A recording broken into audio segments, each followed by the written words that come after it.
Vamos a continuar con el punto de vista de hoy. Estamos conversando sobre una iniciativa de reformas a la ley de bancos y grupos financieros se presentará al Congreso de la República y estamos conociendo el punto de vista del doctor Edgar Balcells Conde, director del área económica del Instituto de Análisis e Investigación de los Problemas Nacionales de la Universidad San Carlos de Guatemala, IMNUSAC.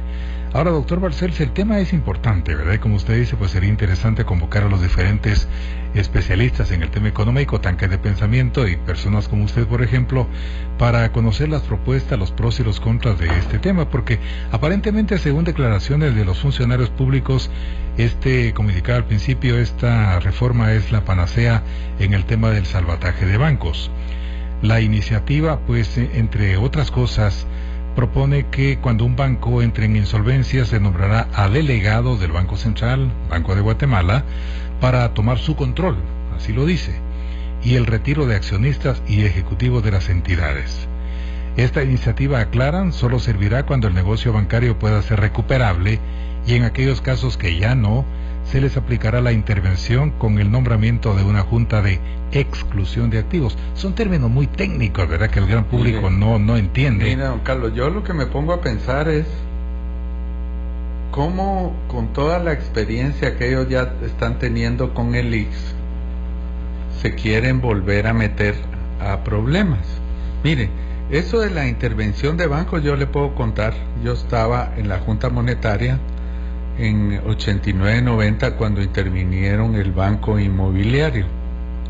O sea, el Banco Inmobiliario lo había comprado un grupo árabe, de capital árabe. Es el grupo que todavía lo tiene. Estaba don Jorge Hasbun, estaba Suel Turman en el Banco Inmobiliario y se compró al Banco Santander de España. Pero resulta, ahí estuvo también aquel famoso, ya no lo he visto yo, sin mucho protagonismo. Veo, por ejemplo, era de parte de este grupo donde está Fritz Thomas ahora, que escribe en Prensa Libre, que era Simons. Juan Carlos Simons. O sea, Juan Carlos Simons fue uno de los personajes que hizo todo el esquema del due diligence en el Banco Inmobiliario, pero resultó que el banco, la evaluación que se hizo del banco entró en una serie de problemas tanto de solvencia como de liquidez. Y recuerden que los bancos, una parte importante de su proceso de funcionamiento es que tengan depósitos del gobierno y que manejen una serie de negocios con el gobierno. Entonces ahí intervino el Banco Guatemala, y no se me olvida porque el famoso Jorge González del Valle, ¿verdad?, que era el gran gurú, porque aquí ha habido dos grandes gurús, que esa era la vieja banca. O sea, yo tengo mi estudio de mi tesis sobre eso, y mi tesis ahí está. O sea, la vieja banca era liderada por Jorge González del Valle y toda esta tecnocracia, que fue además la tecnocracia que le tocó trabajar con los gobiernos militares, porque el decreto 772 de intervención de bancos con problemas fue decretado por la legislación del 72, que era el gobierno de Arana Osorio. Entonces les daba ese tema de la intervención.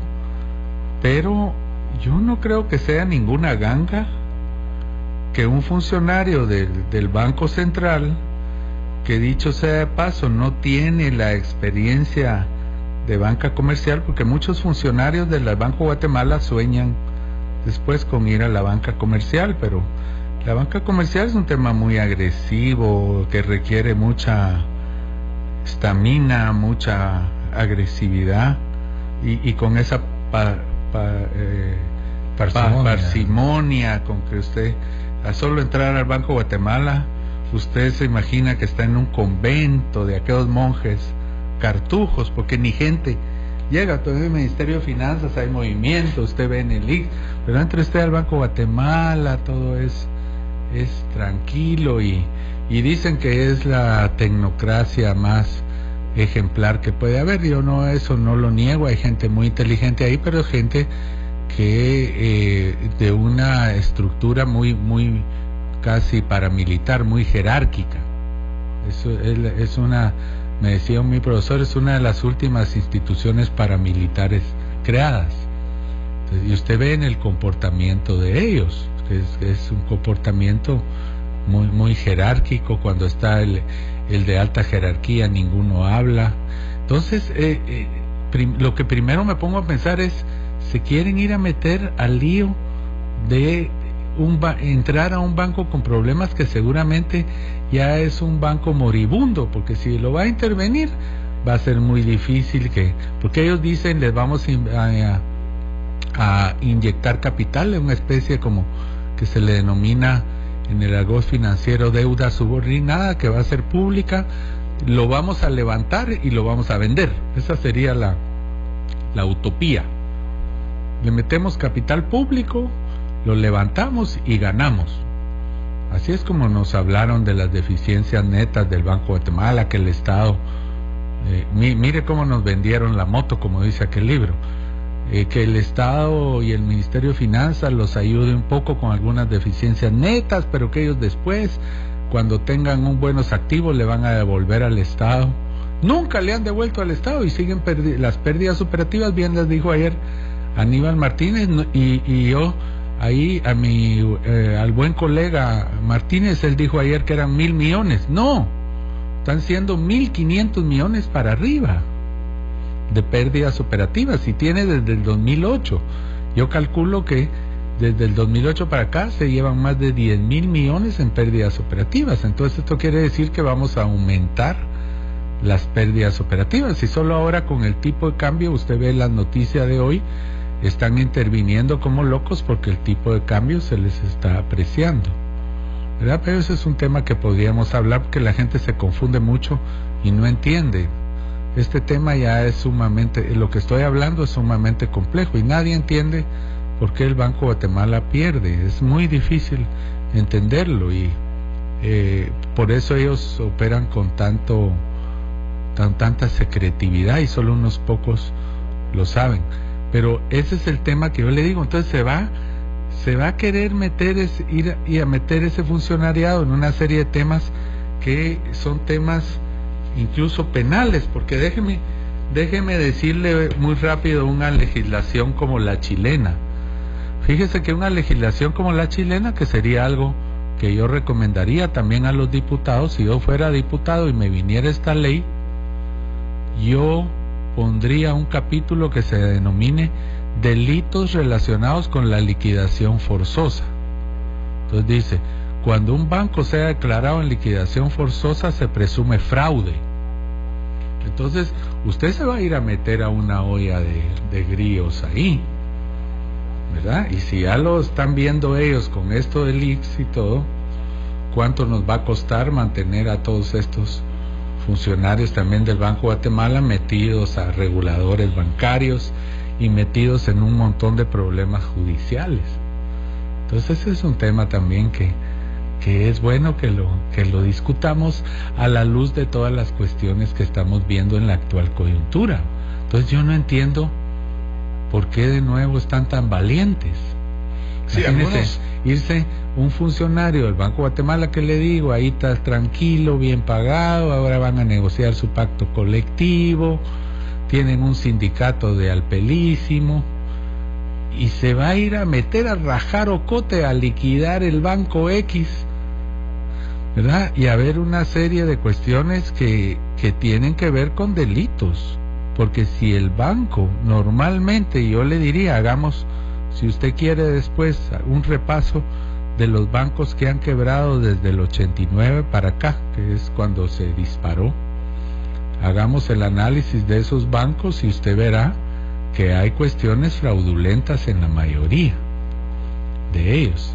El mismo Bancafé y el Banco de Comercio. Hay un grupo ahí que lo tengo yo en Twitter que se llama Afectados por el Banco de Comercio, y que exigen que por ejemplo don Willy Zapata venga a explicar las cosas ahí que se hicieron, y siguen y se reúnen, y da una lástima cuando uno va al Ministerio Público, ahí están los días jueves afuera en el Ministerio Público. O sea, ir a meterse a esos líos, Carlos. Ahora, doctor, dentro de la escasa información que se ha obtenido por parte de funcionarios públicos en este tema de iniciativa de reforma, ellos argumentan de que se trata de cumplir con condiciones de los acuerdos de Basilea III para reforzar la supervisión. Mire, eso es lo que más aquí ya nos metimos a otro gran tema, porque fíjese que la gente de la calle, estamos hablando de temas puramente locales. Yo le puedo aquí hablar la historia de Basilea, ¿verdad? De qué surge Basilea. Y Basilea surge de graves problemas de fraudes bancarios. Incluso yo publiqué hace un artículo, usted lo puede ver, ahí salió en el periódico y me gusta releerlo porque es el artículo donde más likes he tenido, que se llamaba El banquero de la mafia. Los banqueros de la mafia, que era es el banco manejado por un italiano que se llamaba Roberto Sindona, que fue asesinado en la cárcel, y era el banquero de la mafia, y él estaba ligado con una logia precisamente en temas de cooptación del Estado, y era un dogmático antifascista, seguidor de Mussolini y de Franco, y incluso eso llevó muy ligado también con temas, tuvo un efecto dominó en Italia, porque también quebró el Banco Ambrosiano en Italia, y a raíz de eso surgió Basilea, pero era porque Basilea, el tema de Basilea es porque normalmente estos bancos tienen transacciones con Nueva York y con los Estados Unidos. Mire cómo es el tema de Basilea. Eso es un tema de grandes ligas, ¿verdad? Es como la quiebra de Banesto en España, y ahí está mi medio pariente, debe ser, no sé, se llama Mario Conde ahora, que Mario Conde era el líder de Banesto, y él quebró, el banco quebró y fue intervenido precisamente por las transacciones que tenía con Wall Street y con los bancos estadounidenses. Entonces ahí lo que surge es lo que se denomina regulaciones que vienen del que se denomina el Banco de Pagos Internacionales. En inglés es el Bank of International Settlements, que es el que actúa con el Fondo Monetario. Y el Fondo Monetario va actuando en materia de la estabilidad macrofinanciera, porque aquí tenemos que ver cómo andan las divisas, cómo anda el tipo de cambio y todos esos elementos que hemos hablado a veces aquí y que intervienen en la estabilidad financiera. Entonces el Fondo Monetario va trabajando en ese tema, y el Banco de Pagos Internacionales, a raíz de estos primeros escándalos, porque el Banco de Pagos Internacionales y Basilea está desde 1930. Recuerden que incluso fue la gran recesión, pero cuando surge Basilea I es una preocupación por más capital, por capitalizar los bancos. Pero esos son temas está bien, yo no digo que hay que ignorarlos, pero tampoco hay que dar un golpe de autoridad como decir ellos nos están diciendo eso, porque mire cómo empecé yo empecé hablándole de banco, de multibanco, de Bancafé. Esos son temas nuestros que tienen que ver con transacciones nuestras. Incluso hay informes del Banco de Guatemala que dicen que en la crisis financiera del 2008 Guatemala no estaba tan acoplado a todos los mecanismos como le pasó a México. Es un sistema más primitivo, ¿me entiende? Es más un sistema más, incluso usted no ve, yo estoy haciendo una consultoría y me preguntan cuántos bancos en Guatemala hay de capital estadounidense. Entonces yo les contesto el Citibank, y el Citibank ya se las está poniendo las diule al prado, como dice, y está vendiendo sus activos y pasivos en Guatemala. Aquí lo que hay es capital, más que todo el capital que está entrando es capital colombiano. Es un sistema muy rudimentario. No tenemos una bolsa de valores, es una bolsa de valores que no pasa de sope a gavilán.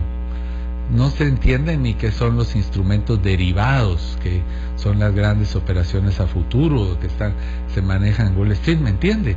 Entonces yo lo que le diría al ministro de Finanzas es sean más humildes, sean más claros con la gente, decía, Basilea no está esperando que nosotros nos adaptemos completamente a esas grandes ligas, ¿verdad? Aunque sí es importante, no es que yo lo esté, pero aquí hay otras condiciones que tenemos que hacer, y no es porque Basilea nos lo diga, es que somos muy malinchistas en Guatemala. Aquí es porque ellos mismos cambiaron su dogma.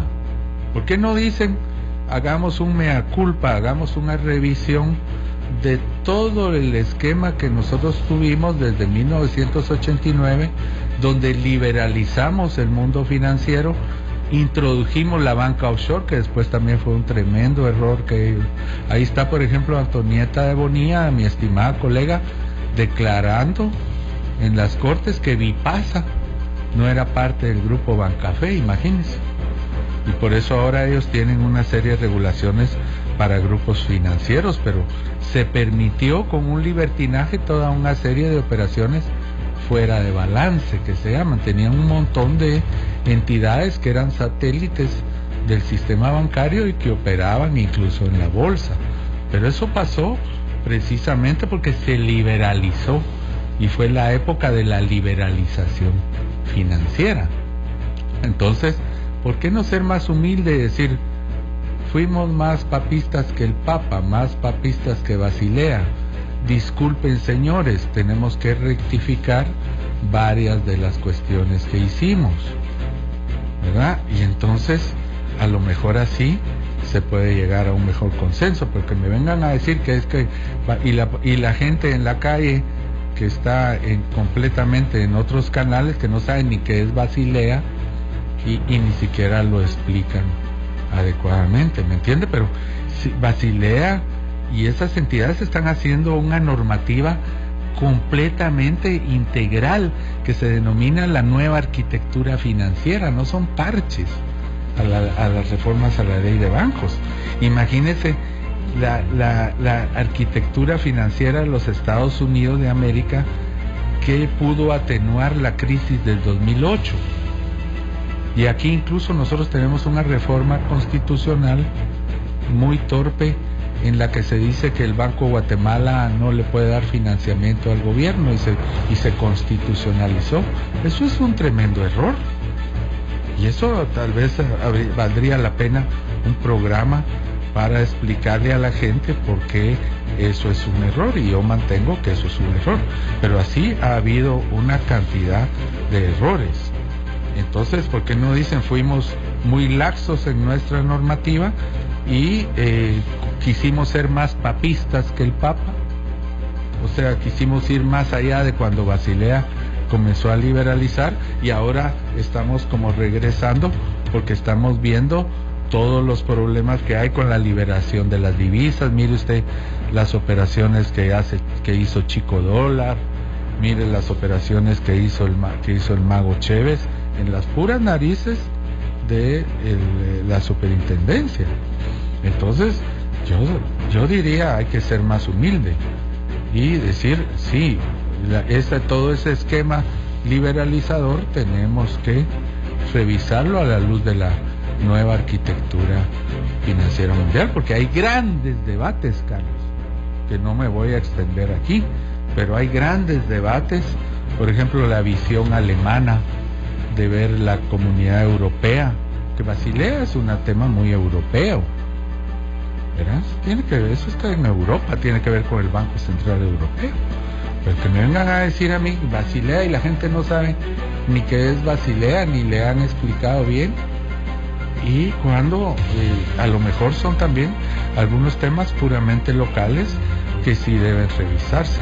O sea, por eso yo le digo, no hay que dar, a mí me impacta que se dé esos golpes de autoridad, como diciendo, antes se decía, eso lo dice el Fondo Monetario Internacional, y como que era la vaca sagrada, y el mismo fondo ha cambiado mucho su visión, ¿me entiende? O sea, eso es algo así como un malinchismo, ¿verdad? Es decir, los extranjeros nos lo están imponiendo, entonces lo tenemos que hacer así. Vamos a ir a una pausa y entramos a la parte final del punto de vista de hoy.